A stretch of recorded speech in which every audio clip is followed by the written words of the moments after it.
अंतिम जो आपके जीवन में समस्या हो सकती है करियर को लेकर हो सकती है कि आपने कुछ करियर दिमाग में रखा हुआ है, ठान लिया है कि आईएएस बनना है या कुछ बनना है। आप कुछ भी ठान लें, सिर्फ आपके हाथ में नहीं होता है। सफलताएं असफलताएं जीवन में रहती हैं। 10-11 लाख लोग आईएएस का फॉर्म भरते हैं, 5 लाख आईएएस का एग्ज़ाम देते हैं, 1000 का सिलेक्शन होता है।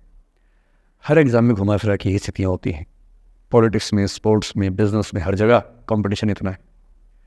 सफल होने की जितनी संभावना है उससे कई गुना संभावना विफल होने की हर क्षेत्र में है। सफल नहीं हो पाए तो क्या करेंगे?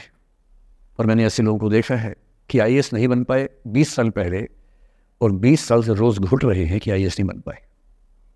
रात दिन यही ख्याल होता है कि आईएएस नहीं बन पाए, या पीसीएस नहीं बन पाए, या कुछ खास सोचा था जो नहीं कर पाए।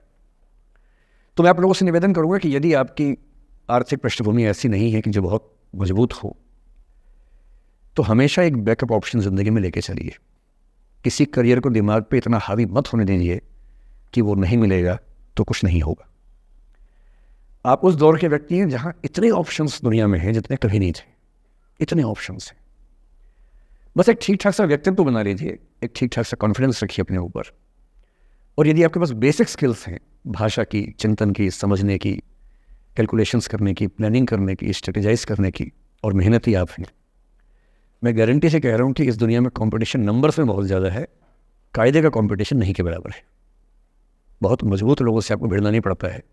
भिड़ते हैं 5 लाख से, पर उन 5 लाख में कुछ ही हैं जो भिड़ने लायक हैं। इतना कॉन्फिडेंस रखिए। जैसे कहते हैं ना कि हम भी दरिया है, हमें अपना हुनर मालूम है, जिस तरफ भी चल पड़ेंगे रास्ता हो जाएगा।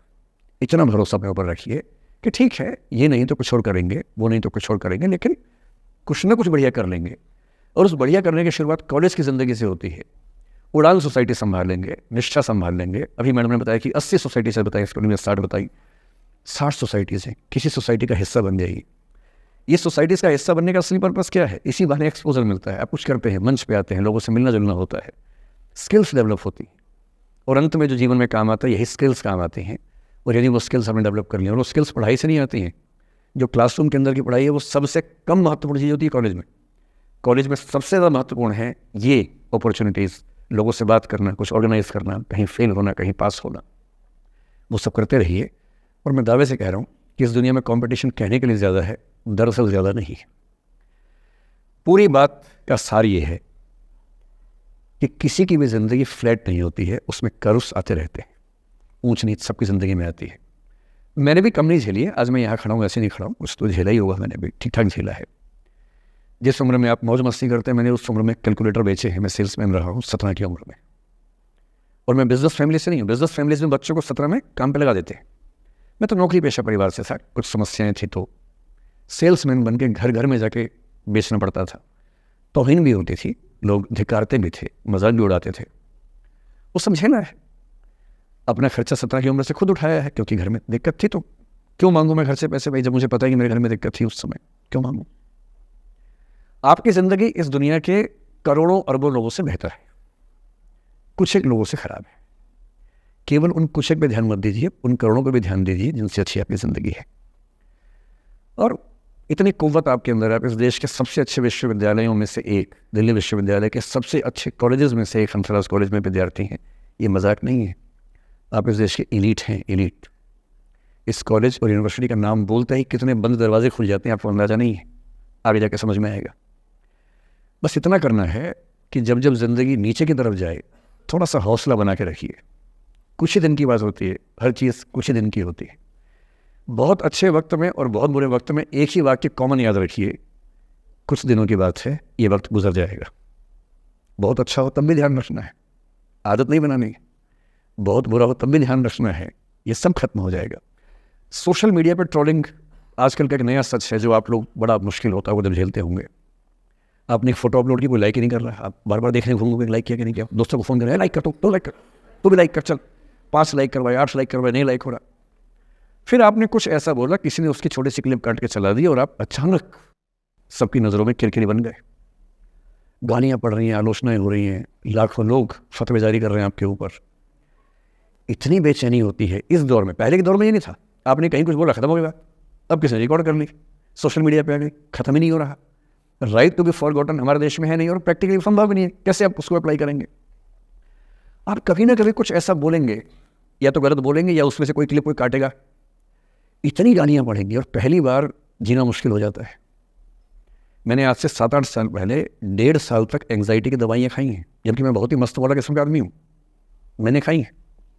और जीवन में एक आध ऐसा दौर सबका आता है, आ जाना चाहिए। जब जीवन में एक आध बार ऐसा हो कि सारी दुनिया पीछे पड़ गई है, बहुत दिक्कत होगी, घबराहट होगी, बेचैनी होगी, एंग्जाइटी होगी, डिप्रेशन होगा, सब कुछ होगा, लेकिन एक बात ध्यान रखना, मेरी इस बात को ध्यान रखना, वो पहली और आखिरी परीक्षा है, उसके बाद कभी नहीं होगा। 8 साल पहले ऐसा कुछ हुआ था कि मैंने बहुत दवाइयाँ खाई, 1.5 साल दवाई खाई, 1.5 साल खाई दवाई। कारण पता था, कारण ठीक हुआ, दवाई छूट गई।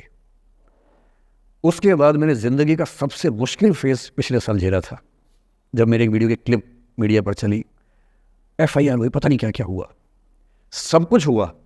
और मैं आपके सामने बहुत ईमानदारी से कह रहा हूँ, मुझे तनाव नहीं हुआ, डिप्रेशन नहीं हुआ, एंग्जाइटी नहीं हुई, क्योंकि मैं पहले झेल चुका था। अब पिछले 7 दिन से मेरी 5 साल पहले की एक क्लिप चला रही है वीडियो आजकल। 2019 के इलेक्शन से पहले जनवरी में मैं क्लास लेते हुए कह रहा हूँ कि अब इलेक्शन का टाइम आ गया, अब मंदिर का तमाशा शुरू हो जाएगा और ये पॉलिटिक्स के मामले हैं, सब बेकार की बातें। उस समय ना सुप्रीम कोर्ट का जजमेंट आया था, ना कुछ और हुआ था। आज मेरा बड़ा सीधा स्टैंड है कि जब सुप्रीम कोर्ट की कॉन्स्टिट्यूशन बेंच ने 5-0 से सहमति दी है और उसके बाद कॉन्स्टिट्यूशन तरीके से मंदिर बन रहा है, मैं कौन होता हूँ नाराज़ होने वाला? मुझे क्यों खुश नहीं होना चाहिए? दुनिया में हर धर्म के ईश्वरों के नाम पर मंदिर हैं, उनके जन्म स्थान पर मंदिर हैं, मेरे धर्म में क्यों नहीं होना चाहिए? मुझे क्यों परेशान होना चाहिए? और कुछ लोग पिछले 7 दिन से 5 साल पहले की क्लिप चला रहे हैं। मेरी टीम परेशान है, मैं परेशान नहीं हूँ। मुझे भेजते हैं कि सर ऐसे हो गया, सर इतने वीडियो चल रहे हैं। मैं सुनता हूँ पर तनाव नहीं होता है, क्योंकि मुझे पता है कि किसी दिन किसी मंच पर हो, जैसे आज मैंने बात बोल दी, कहीं और बोल दूंगा, बात खत्म हो गई। कितना लोड लेंगे? और आप लोड लेते रहेंगे तो दुनिया देती रहेगी। दुनिया के पास बहुत है देने के लिए, वो हमेशा देते रहेंगे। खुद को ऐसा फूल प्रूफ बना लीजिए, शील्ड बना लीजिए अपने आसपास कि तनाव आता है फिसल के निकल जाता है। और अगर आप तनाव झेलने के लिए समर्थ हो जाते हैं, लेट गो कर देते हैं, मैं दावे से कह रहा हूँ, सफल कितने होंगे मुझे नहीं पता, ज़िंदगी आपकी शानदार होगी, ये मैं गारंटी दे रहा हूँ। और जब जब बुरा अनुभव हो, जब जब जीवन में बुरा अनुभव हो, सबको होता है, आपको भी होगा, जब जब बुरा अनुभव हो, मेरा सूत्र वाक्य है, जो मेरे व्हाट्सएप का स्टेटस भी है परमानेंट, मेरे दिल में गुथा हुआ है, दिल पे छपा हुआ है, सबको बोलता हूँ, हर क्लास में बोलता हूँ, आपको भी बोल रहा हूँ। एक लाइन याद रखना, क्यों डरे जिंदगी में क्या होगा, कुछ ना होगा तो तजुर्बा होगा, उससे बड़ा कुछ नहीं है।